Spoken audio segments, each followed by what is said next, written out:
canh tân trần gian. Xin Ngài hãy đến canh tân lòng con. Lạy Cha là Thiên Chúa toàn năng, Cha đã muốn cho mẹ Maria được cộng tác vào chương trình cứu độ của Cha, và cũng chính Cha đã an bài để mẹ Maria hiện diện tại tiệc cưới Cana trong tư cách trung gian chuyển cầu cho chúng con. Xin Cha giúp chúng con suy gẫm biến cố này, chúng con biết nghe lời thân mẫu của con Cha mà tin tưởng và thi hành những điều con Cha dạy bảo. Chúng con cầu xin nhờ Đức Kitô Chúa chúng con.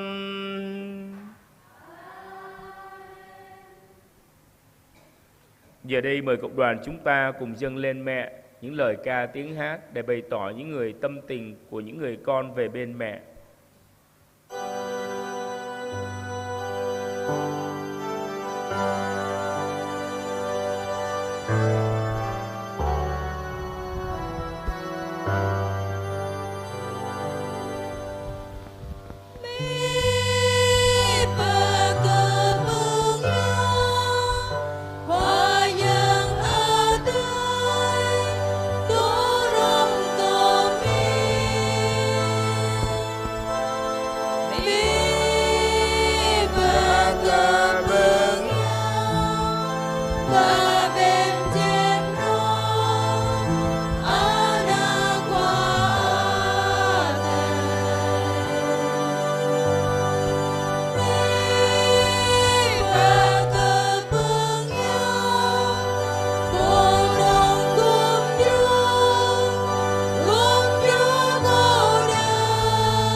Mời cộng đoàn chúng ta cùng lắng nghe tin mừng theo Thánh Gioan.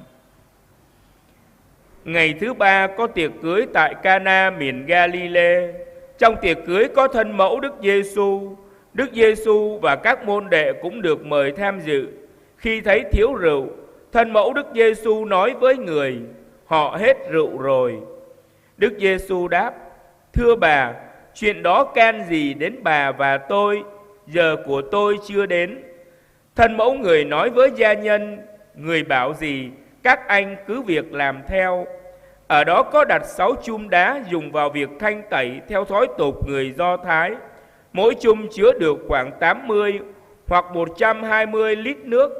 Đức Giêsu bảo họ: các anh đổ đầy nước vào chum đi.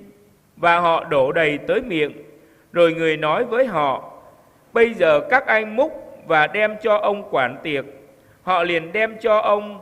Khi người quản tiệc nếm thử nước đã hóa thành rượu, mà không biết rượu từ đâu ra, còn gia nhân đã múc nước thì biết. Ông mới gọi tân lang lại và nói: ai ai cũng thết rượu ngon trước, và khi khách đã ngà ngà mới đãi rượu xoàng hơn. Còn anh lại giữ rượu ngon mãi cho đến bây giờ. Đức Giêsu đã làm dấu lạ đầu tiên này tại Ca-na miền Ga-li-lê và bày tỏ vinh quang của người. Các môn đệ đã tin vào người. Sau đó, người cùng với thân mẫu, anh em và các môn đệ xuống Ca-phác-na-um và ở lại đó ít ngày. Xin mời cộng đoàn ngồi.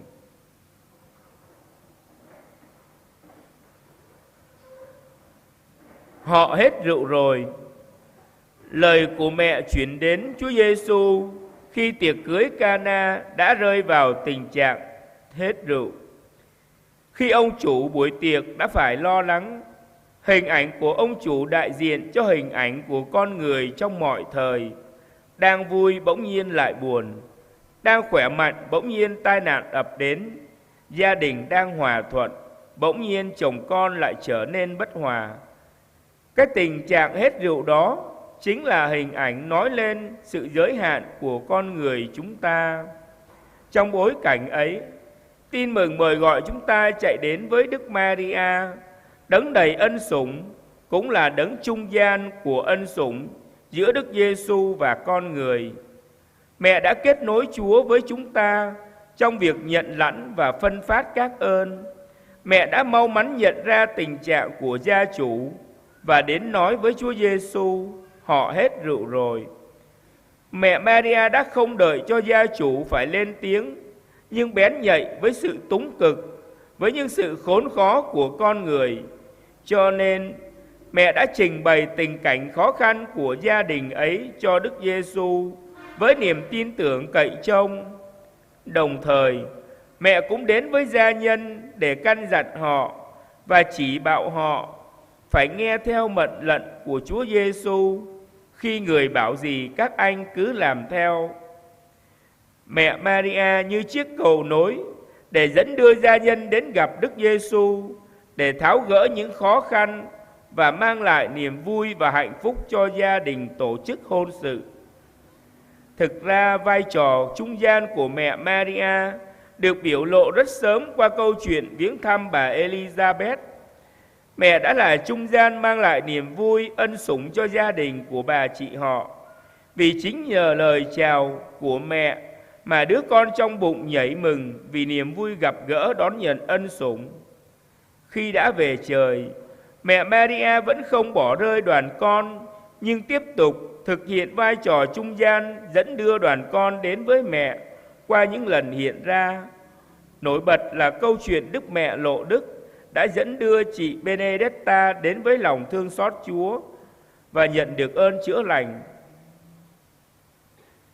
Lạy mẹ Maria, chúng con biết là có một người hằng liên lỉ nhìn ngó đến chúng con, có một người hằng lo thay thế cho những thiếu sót khó khăn của chúng con, tìm cách cứu giúp mỗi khi chúng con gặp phải tình cảnh hết rượu.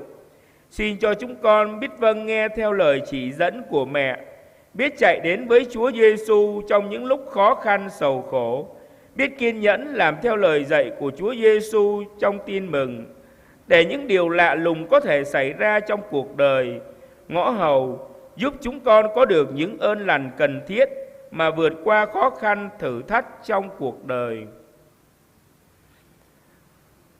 Gnu abit tapaya anun ching hep mi Maria lại hằng Giêsu qua cập lá bút rọa pơ họa được cơi bên ai chi bụp lời tận áp doa cơ glắc hiốc mác chi bập lý hờning bờ ngót doa cơ abit tapai gợ piếc lại tờ lời mà lau cơ po sang bong họa được cơi bên ai bọ mơ ta po sang bơ họa pơ ala bọ mơ ta ana mà núi ta tụ tạ anh em mình anon chinh tờ lời hiốc mà ác bập lý chinh tờ lời hờning bờ ngót tờ lời hơi tiếp tội hiêm bập lý hờning bờ ngót doa cơ gỡ lắc xoáy ran bụp tờ lời rọa cả tang sang anh tội hiêm xó tanh mà tâm mau tờ lời hờning bờ ngót bờ ngành mút Anon chinh tờ lời Abi tờ pai Amang tờ lời hơ tiếp ta Bú Anon Tanh mà tâm Ami Maria bụp Giêsu qua lại bờ thau hàng nhu keng cơ xem chê lan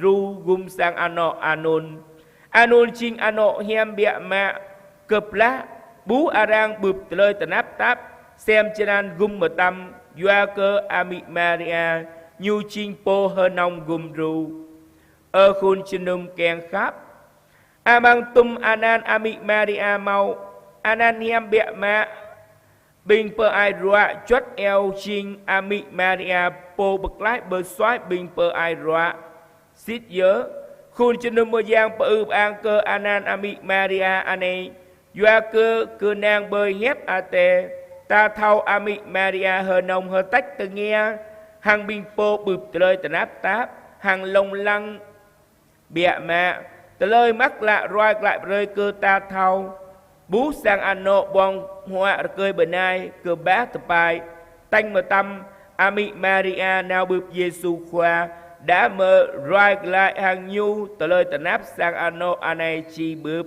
gờ nhu Abi tập bài nhớ Ami Maria bờ búp rơi cơ Giêsu qua thâu kran từ lời từ nắp táp Anon hàng đạo gứt xít nít Giêsu qua chi xem chê lan gồm ru bậc lái rơi cơ sang Anon tôi Anon mân tụ tạ ane đạo gứt cơ Ami Maria ắt tổ bố binh ana mình núi tổ Amang lu từ lời roa cờ tang roa chi lóp ran mẫn cơ đang bơi Ami Maria chốt bờ xoái bậc lái binh per ai roa ta bây giờ cơ Ami Maria binh gơ nhu rồi câu Ami gum ru gơ nhu kèn cơ mau lu bưng ai đã mơ cơ chấp tu Giêsu qua trú bờ đút hờ rút cơ Ami Maria Ami Maria rồi câu ít rơi cơ binh gơ mơi mau pran choa hem rút hàng ý mau pran choa á hơ in cơ Giêsu qua cờ tang cờ tít đã mơ lâm bú từ lời hờ ninh bờ ngót từ lời từ đáp táp Amang từ lời hờ tiếp tanh mờ tâm thâu neo bụp Giêsu qua lại hàng nhu tum từ lời từ náp Anon lấy tường thâu neo pơ binh bụp từ lời từ đáp táp hàng chú Alom bơ tạ bơ tan binh gơ nhu thâu dạ cái chấp tum bố hép Giêsu qua bơ to bơ tan Amang từ lời mắc lạ Ami Maria binh ở mơi khắp cơ ý binh mơi đạo gứt cơ ý xích ní po hơ nông gùm ru rồi câu ý gum ru binh gờ mơi Amang môn từ đáp táp anay kèn cơ binh gờ mơi mươn lấy mau ý tổ hăng cơ nàng bơi ý eo lại gum Giêsu qua tanh gum ru bậc lái binh gờ mơi mình để những tâm tình tạ ơn mẹ của chúng ta được hài lòng Chúa, vui lòng mẹ. Giờ đây mời cộng đoàn chúng ta cùng đứng dâng lên mẹ những lời kinh lạy Cha kính mừng sáng danh bằng tiếng Cha Rai.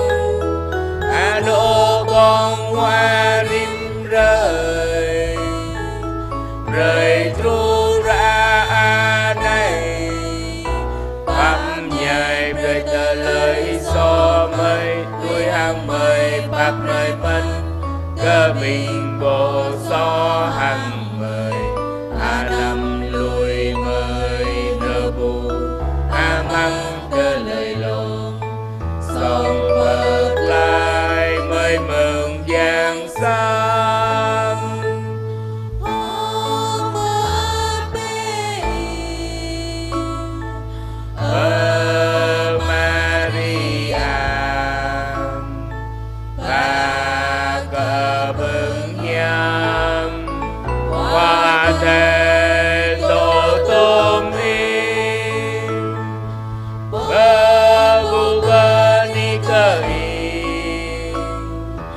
Amang binda benai hang beni ke Yesus ada mengteni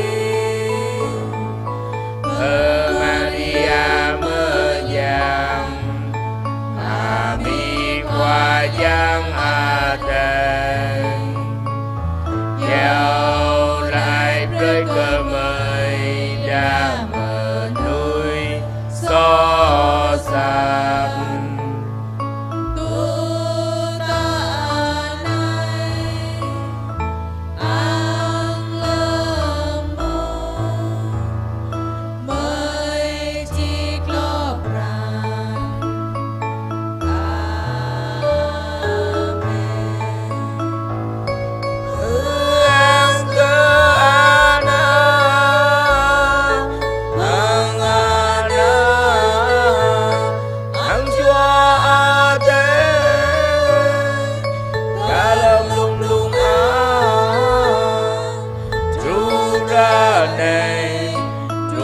đục rờ đoa long la.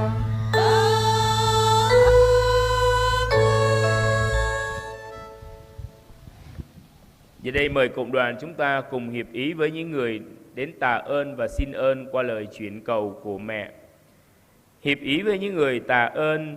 4 ý xin tạ ơn vì được thêm lòng kính mến Chúa và Đức Mẹ. 1 ý xin tạ ơn vì biết vâng theo thánh ý Chúa.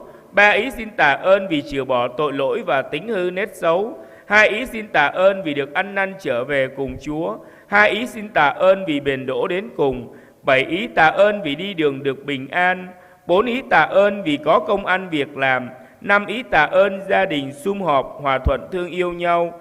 3 ý tạ ơn vì gia đình được bình an. 2 người tạ ơn vì được như ý. 2 ý tạ ơn vì con cái ngoan ngoãn học hành tấn tới. 4 ý tạ ơn vì khỏi ốm đau bệnh tật. 1 ý tạ ơn vì biết cầu cho các linh hồn. 1 ý tạ ơn vì được cứu giúp trong cơn gian nan khốn khó. 2 ý tạ ơn vì được bình an trong tâm hồn và trong cuộc sống. 1 ý tạ ơn vì sinh nở được bình an. 1 ý tạ ơn vì có con cái. Và những lời tạ ơn mà mỗi người trong cộng đoàn chúng ta muốn dâng lên mẹ. Hiệp cùng mẹ Thiên Chúa, chúng con xin tạ ơn Cha.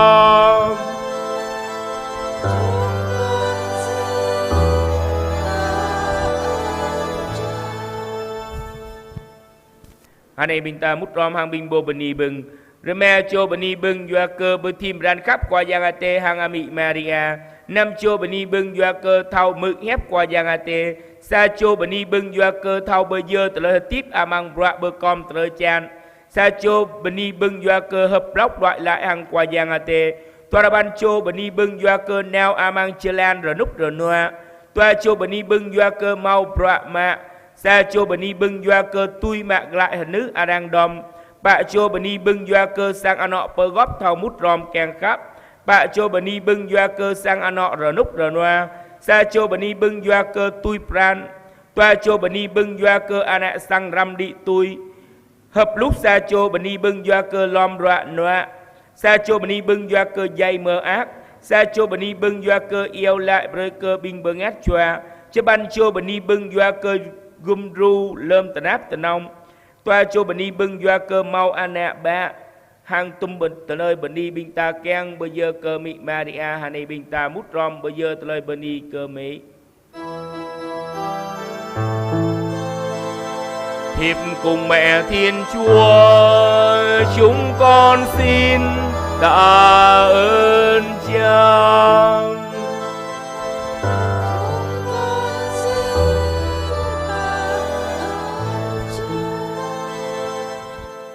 Giờ đây mời cộng đoàn chúng ta cùng hiệp ý với những người xin ơn qua lời chuyển cầu của mẹ. 9 ý xin thêm lòng kính mến Chúa và Đức Mẹ. 7 ý xin biết vâng theo thánh ý Chúa. 7 ý xin chừa bỏ tội lỗi và tính hư nết xấu. 4 ý xin ăn năn trở về cùng Chúa. 1 ý xin bền đỗ đến cùng. 9 ý xin đi đường được bình an. 7 ý xin có công ăn việc làm. 7 ý xin mau trả hết nợ. 4 ý xin đòi được nợ. 9 ý xin gia đình sum họp hòa thuận thương yêu nhau. 9 ý xin gia đình được bình an. 5 người xin được ơn như ý. 7 ý xin cho con cái ngoan ngoãn học hành tấn tới. 10 ý xin khỏi ốm đau bệnh tật. 6 ý xin được ơn chết lành. 10 ý xin cầu cho các linh hồn. 4 ý xin thánh hóa bản thân, cải thiện đời sống. 3 ý xin được cứu giúp trong cơn gian nan khốn khó. 9 ý xin bình an trong tâm hồn và trong cuộc sống. 1 ý xin sinh nở được bình an. 1 người xin tìm thấy của cải. Và những lời xin ơn mà mỗi người trong cộng đoàn chúng ta muốn dâng lên mẹ chuyển cầu. Nhờ lời Đức Mẹ chuyển cầu, xin Chúa nhận lời chúng con. Xin Chúa nhận lời chúng con. Hôm nay bình ta mút đom hàng bình bồ được cầu bưng doa cơ mị Maria yêu lại gùm. Chepancho được cầu bưng bư tìm ran khắp qua giang ate hàng amị Maria. Hợp lúc toa chô được cầu bưng thâu mự ghép qua giang ate. Bạ chô được cầu bưng thâu bơ dơ từ lời tiếp amang broa bơ com từ lời chan. Toa ban chô được cầu bưng thâu lui từ lời xó hàng của núi sát ram. Hợp lúc xa chô được cầu bưng hợp lóc đoại lại hàng qua giang ate. Hợp lúc toa chô được cầu bưng cơ chấp trú bờ đút. Hợp lúc toa chô được cầu bưng nào amang chê lan rờ nút rờ noa. Toa ban chô được cầu bưng mau broa mạ. 5 chô được cầu bưng tanh la bí hình nữ. Bạ chô được cầu bưng tui mạc lại hình nữ đang đom. Hợp lúc xa chô được cầu bưng sang nọ bơ góp thao mút ròm càng khắp. Hợp lúc xa chô được cầu bưng sang nọ rờ nút rờ noa. Rồi mẹ chô được cầu bưng tui pran tui ăn nọ càng. 5 chô được cầu bưng ana sang ram đi tui bập long trinh trú. Toa chô được cầu bưng bút lại mà núi trệ chem. Hợp lúc xa chô được cầu bưng lom rọa noa. Chú chô được cầu bưng dây mơ ác. Chơ pan chô được cầu bưng yêu lẹ rơi cơ binh bơ ngát choa. Chơ pan chô được cầu bưng bơ chí tờ rơi po bập lý tờ lời hợp tiếp. Hợp lú chô được cầu bưng gum ru lâm tờ náp tờ nông. Toa ra ban chô được cầu bưng rờ nút rờ noa amang pran hang amang tờ lời hợp tiếp. Sa chô được cầu bưng tờ kèng hem. Toa chô được cầu bưng mau anạ bẹ. Toa chô được cầu bưng ép bú công ngàn. Hang tum tờ lời cờ vứ được cầu bưng ta kèng bơ dơ cơ mị Maria yêu lại gum. Hà này bưng ta bơ dơ tờ lời yêu lại. Nhờ lời Đức Mẹ chuyên cầu, xin Chúa nhận lời chúng con. Xin Chúa nhận lời chúng con. Trong tâm tình tạ ơn mẹ, cảm ơn Chúa, chúng ta cùng dâng lên mẹ những đóa hoa tươi thắm, những lời ca tiếng hát cũng như những đóa hoa lòng của chúng ta dâng lên mẹ. Mẹ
Mời cộng đoàn chúng ta cùng quỳ gối đọc tinh tuần Cửu Nhật kính Đức Mẹ.